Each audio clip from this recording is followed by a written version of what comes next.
요즘 분노 조절 장애를 겪는 일반인들이 매년마다 크게 이렇게 늘어나고 있다고 합니다. 이 분노 조절 장애는 이 성격과 환경의 영향을 많이 받는다고 하는데요. 갈수록 현대인들이 이 분노 표출 상황에 많이 노출되고 있다는 게 이 전문가들의 이야기더군요. 전문가들은 일상 속에서 직면하는 문제를 홀로 감당하는 사람들이 많기 때문에 이런 분노를 가진 사람들이 많다고 또 이야기합니다. 또 다른 이유는 이 가족과 이웃이 해체된 데 따른 영향으로 많은 사람들이 사회적으로 분노가 해소되지 않고 있다라고 이야기를 합니다. 혹이나 조금 화가 나신다면 어떻게 해야 될까요? 그때 푸셔야 됩니다. 남편에게도 풀고 아내에게도 풀고 저한테만 풀지 말아주세요. 네. 분노가 많은 또 다른 이유가 있다면 아마 이 삶과 이 마음에 여유가 없기 때문이 아닌가 싶습니다. 요즘 현대인들은 얼마나 정신없이 삽니까? 시간이 돈인 시대를 살아가다 보니까 더 벌기 위해 쉴 새 없이 일을 합니다. 가족과 이웃과 마음을 나누는 시간이 부족합니다. 휴식도 부족하고 잠도 부족합니다. 그러니 마음의 여유도 시간적인 여유도 없고 체력적인 여유도 없습니다. 나를 위한 여분의 공간도 없고 또 누군가를 위해 내어줄 공간도 없고 그렇다 보니 이해하고 양보하고 받아주고 내어줄 공간도 없다 보니 짜증과 화가 분노가 많을 수밖에 없는 듯합니다. 이 과거의 이 농경 시대를 우리가 살아갈 때는 참 여유가 많았던 것 같습니다. 이 농사라는 것이 내가 열심히 한다고 해서 무조건 열매를 맺는 게 아니잖아요. 씨를 뿌렸으면 이 자연이 그것을 키우고 성장할 때까지 기다려주는 거잖아요. 또 한 해 농사가 끝나면 또 그 다음 농사를 지을 수 있는 환경이 마련될 때까지 기다려야 했다는 거죠. 그 기다림이 당시에는 여유였습니다. 수확한 것들을 먹고 또 쉬는 동안 가족들과 이웃들과 또 시간적인 여유를 보냈다는 거죠. 그런데 이제 산업화가 시작되면서부터 이 기다림이 없어졌다는 거죠. 내가 일한 만큼 또 기계를 작동시킨 만큼 이 물건들이 찍어져 나오니까 이 밤낮이 사라졌습니다. 24시간 공장이 돌아갑니다. 우리의 삶은 더 풍요로워지고 편리해졌지만 여유가 없어졌다는 것이죠. 그런데 이게 어른들만의 이야기가 아니라는 겁니다. 요즘 아이들도 정말 바쁘게 삽니다. 이 서울의 강남의 한 초등학교 6학년 학생의 일과표를 제가 본 적이 있습니다. 7시에 기상을 합니다.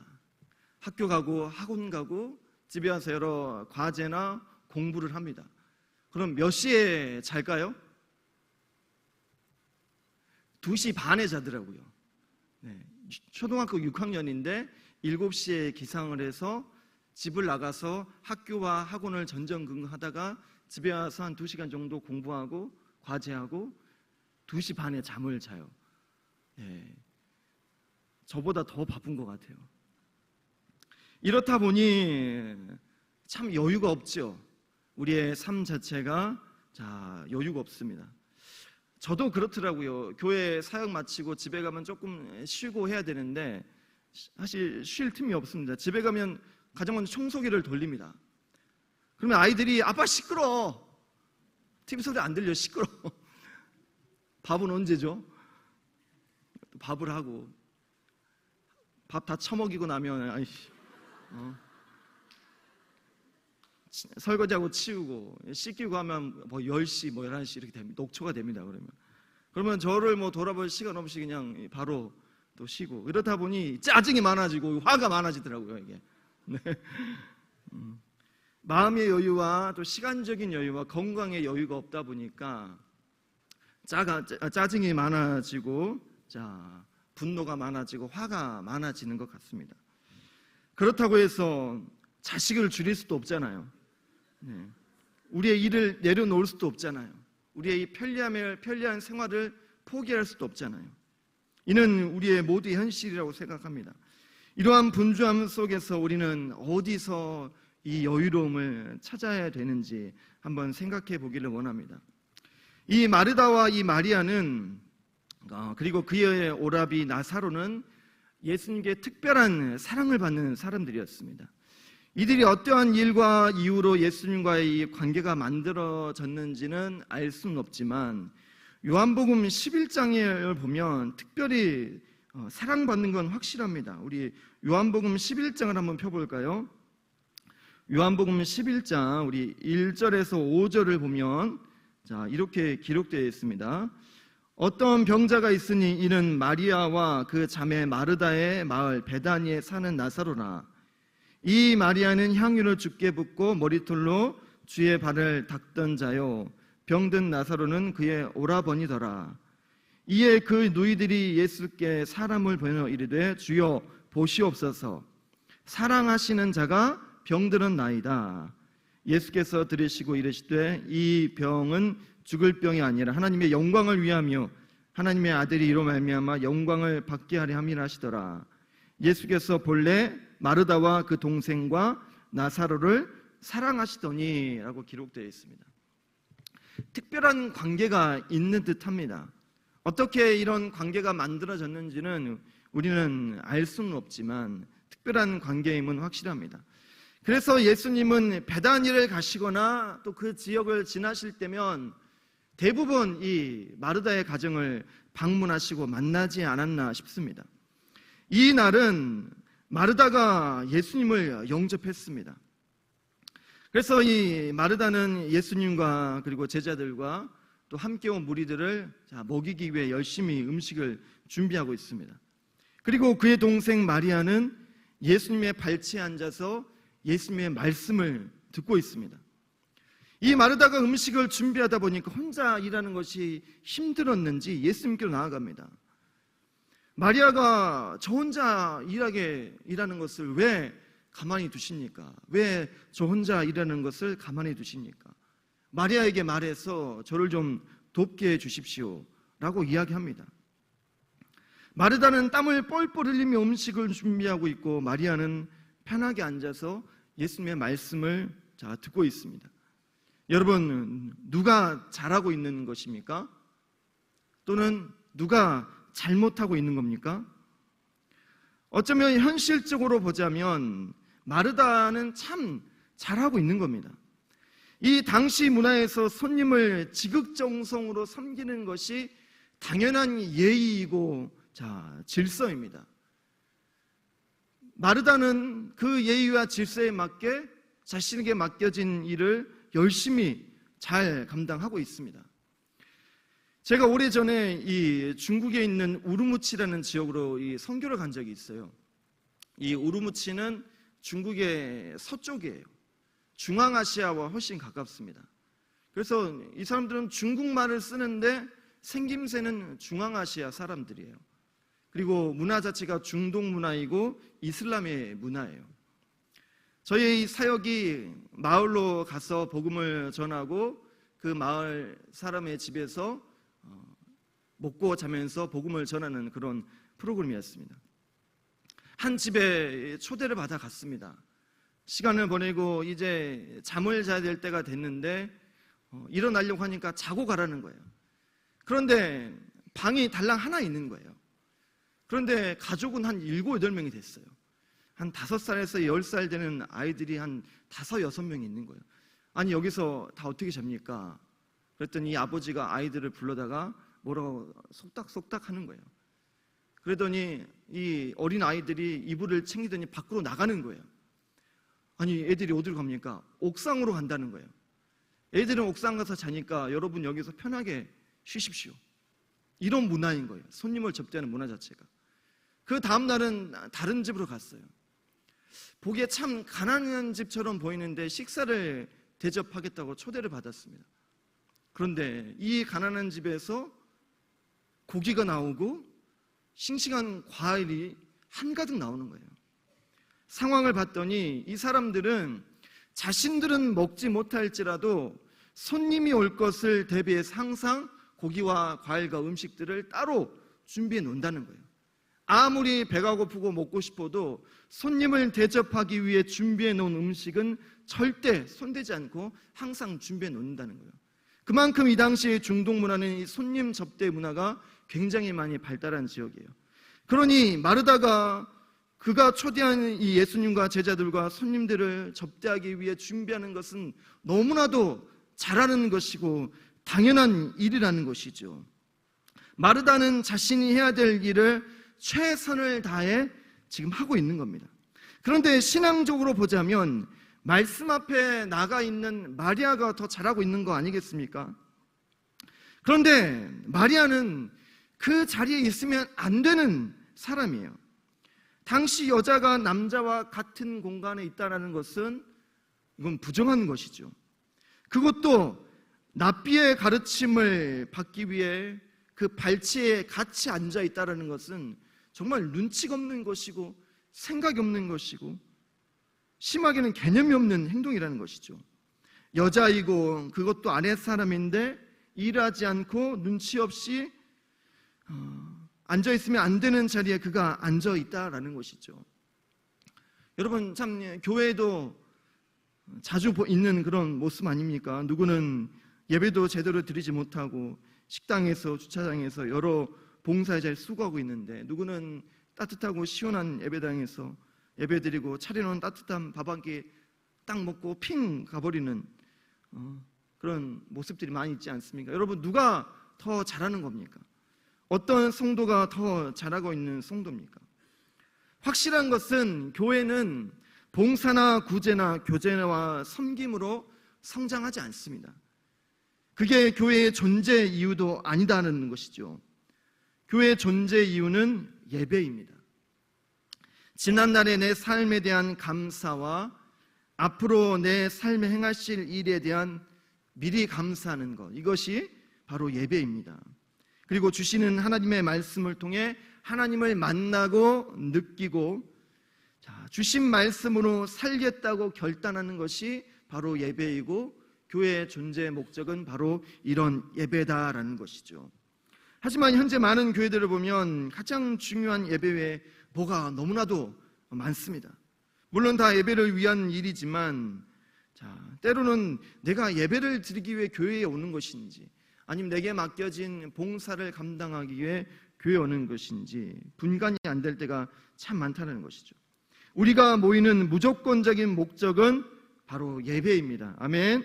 모든 봉사와 헌신은 예배를 통해 받은 은혜로 시작돼야 할 줄 믿습니다. 이 사도행전을 기록한 이 누가의 관점은 바로 이방 선교였습니다. 사도행전에서 누가는 이방인 선교에 대한 것들을 많이 다루고 있다는 것이죠. 예수 그리스도의 십자가의 구원은 선택받은 선민, 이스라엘의 것만이 아니다. 당연한 조건과 자격을 가진 자들이 누리는 특권이 아니다라는 것을 말합니다. 자격이 없고 조건이 없는 이방인들에게도 이 복음은 전해돼야 되고 그들도 이 복음을 통한 은혜를 누려야 되고 그들도 구원받을 하나님의 자녀다라는 사실을 이 누가는 사도행전을 통해서 말씀하고 있다는 것이죠. 이 마르다와 이 마리아 이야기의 시작은 누가복음 10장 25절로 시작이 됩니다. 선생님, 내가 무엇을 해야 영생을 얻으리까? 이 이야기로 시작을 하는 겁니다. 선생님, 내가 무엇을 해야 영생을 얻습니까? 내 마음을 다하며 목숨을 다하며 힘을 다하며 뜻을 다하여 주 너의 하나님을 사랑하고 또한 내 이웃을 내 몸과 같이 사랑하라. 선생님, 그렇다면 내가 내 몸과 같이 사랑해야 될 이웃이 누구입니까? 이 질문에 예수님께서 선한 사마리아 사람 이야기를 들려주신 겁니다. 당연한 조건과 자격을 가지고 있는 이 제사장과 레위인은 이 강도 만난 사람을 외면했습니다. 하지만 그렇게 하지 않아도 되고 할 의무도 없고 돕지 않아도 상관없는 이방인, 즉 사마리아 사람이 강도 만난 사람을 영접해서 그를 살려주었다라는 것이죠. 복음은 이방인들을 통해 증거되어지고 이방인들 또한도 이 복음을 통한 온전한 변화와 이 복음의 이 놀라운 역사에 참여하는 자들이다라는 사실을 증거하면서 계속적으로 이 마르다와 이 마리아의 이야기를 누가는 이어가고 있다라는 것이죠. 마르다는 자신에게 맡겨진 삶에 충실하고 있습니다. 최선을 다해 살아가고 있다는 것이죠. 내게 맡겨진 일이 무엇이든지 간에 최선을 다하여, 예의를 다하여, 전통을 다하여, 질서를 다하여 최선을 다하고 있다는 것이죠. 그런데 갑자기 서럽고 억울한 듯합니다. 왜 나만 이렇게 해야 되는 건가? 저들은 차려준 따뜻한 밥 먹으면서 예수님의 좋은 말씀을 듣고 있는데 왜 나만 이렇게 해야 되는 것인가? 순간 내 자신이 저들과는 다른 사람이구나. 내가 이방인이구나. 나와 저들은 다른 삶을 살아가고 있구나. 예수님, 왜 나 혼자 일하는 것을 생각하지 않으십니까? 왜 나만 이렇게 살아야 합니까? 왜 나 혼자 해야 합니까? 왜 나만 이렇게 힘들어야 됩니까? 라는 마음이 찾아온 듯합니다. 여러분, 최근에 참 이 묻지마 폭행이나 묻지마 살인들이 참 많이 일어나지 않습니까? 그 가해자들에게 왜 그런 겁니까? 라고 물었더니 대부분의 사람들의 말이 나만 불행한 것 같아서 그렇다. 저들은 다 잘 살고 행복한 것 같은데 나만 불행한 것 같아서 그렇다. SNS를 보니까 다들 여행에, 쇼핑에, 잔치에 다들 잘 사는 것 같은데 나만 이러는 것 같아서 그렇다. 저들도 나처럼 불행해 봐야 된다. 이런 마음을 가지고 그런 폭행이나 살인을 했다라는 것이죠. 내가 이방인이구나. 저들과 나는 다르구나. 그럼 마리아는 어땠을까요? 마리아가 생각이 없고 눈치가 없어서 지금 그 자리에 있는 걸까요? 예수님의 발치에 앉아있는 마리아도 마찬가지로 이방인과 다를 바 없습니다. 사람들은 마리아를 보고 그랬겠죠. 아니, 쟤는 뭔데 여기에 앉아있는 거야? 아니, 어떻게 여자가 랍비의 가르침을 받고 있고 남자들과 같이 지식을 배우고 있는 것이 말이 되는 건가? 아니, 쟤는 뭔데? 쟤는 무슨 자격과 무슨 조건으로, 무슨 자격으로 지금 이 자리에 있는 거야? 생각이 없고 개념이 없구나.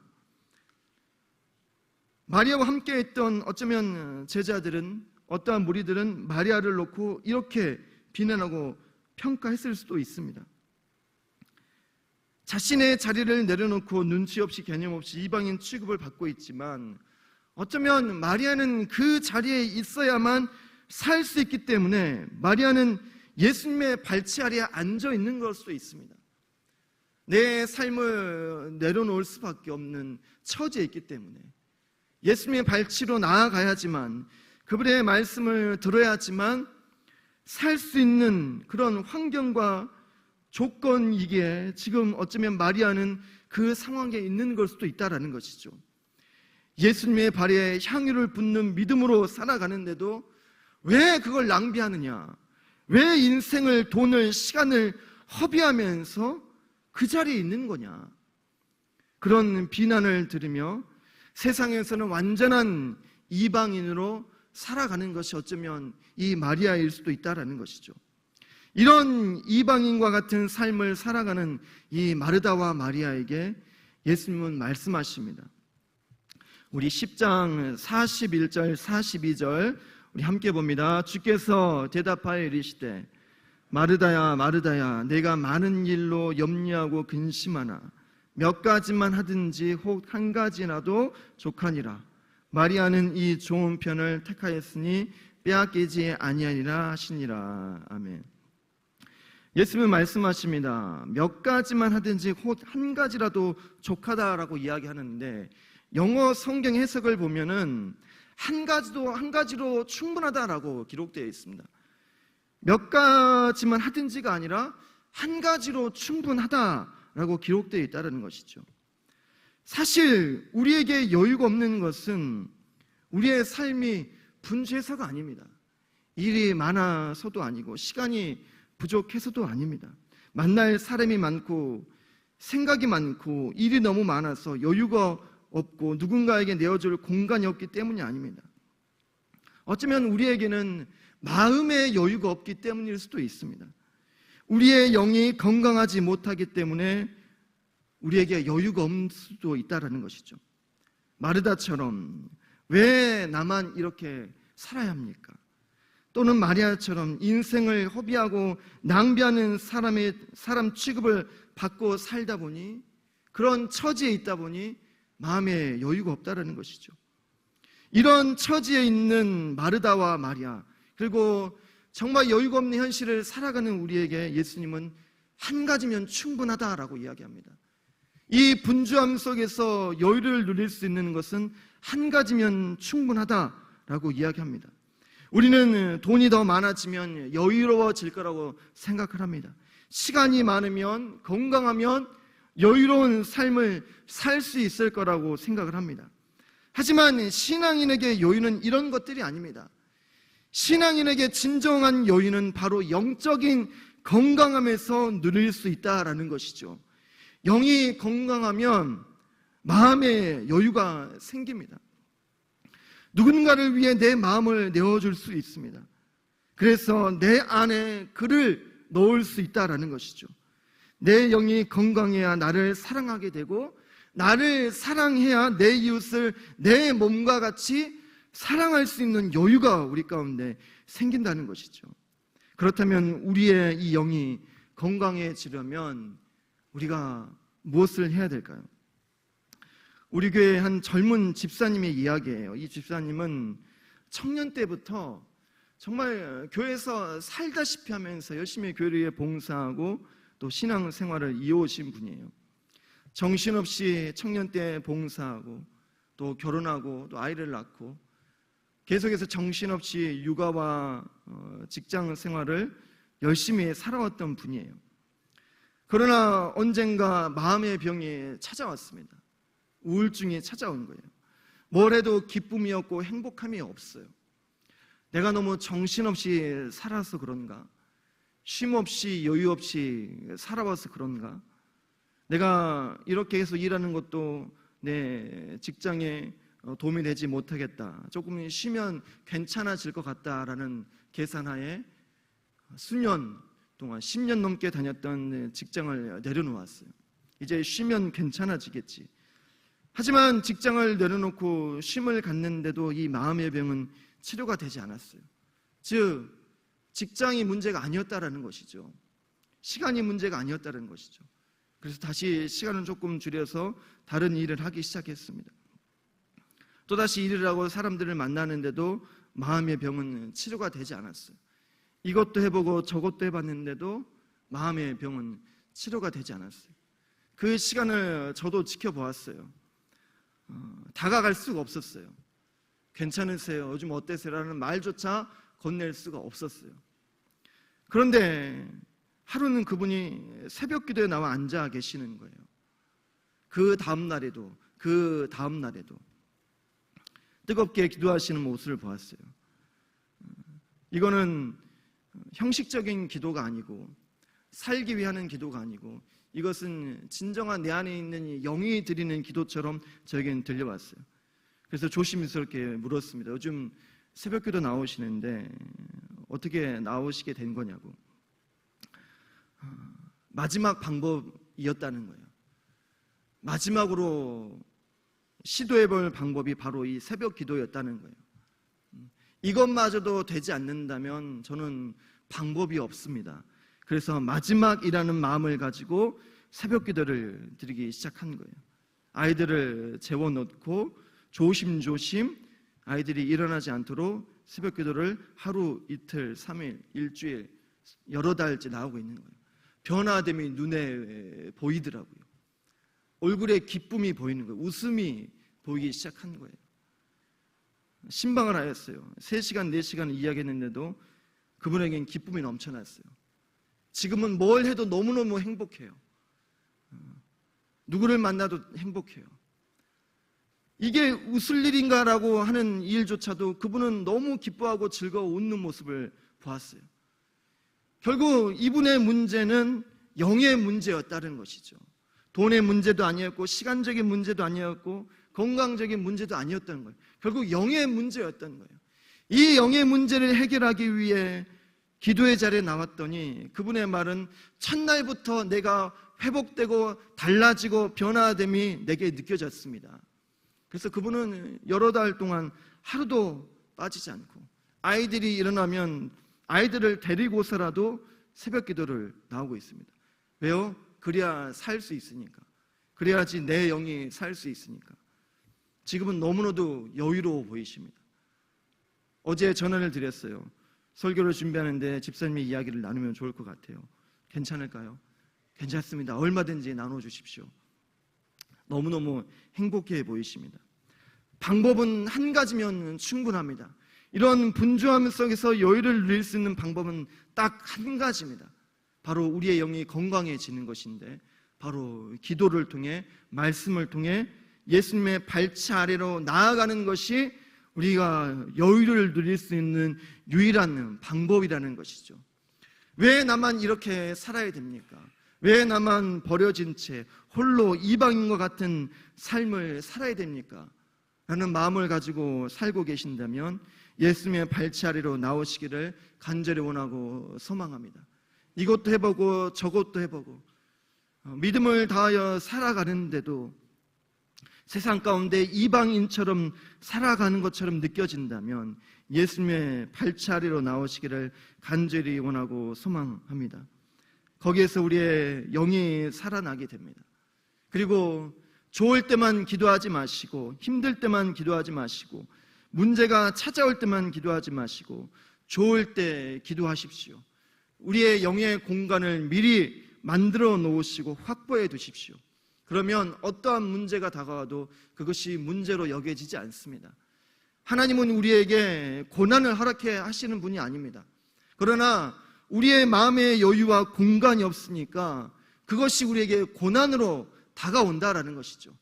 하지만 우리 안에 넉넉한 공간이 자리 잡혀 있다면 그것이 절대 고난으로 여겨지지 않는다라는 것이죠. 우리 안에 넉넉한 마음이 있다면 저 사람의 부족함이 시험거리로 다가오지 않는다는 거예요. 충분히 감쌀 수 있고 품을 수 있고 내 안에 그 사람을 충분히 넣을 수 있는 공간이 우리에게 주어진다라는 것이죠. 방법은 한 가지면 충분합니다. 우리의 영이 건강하면 우리는 여유를 누릴 수가 있습니다.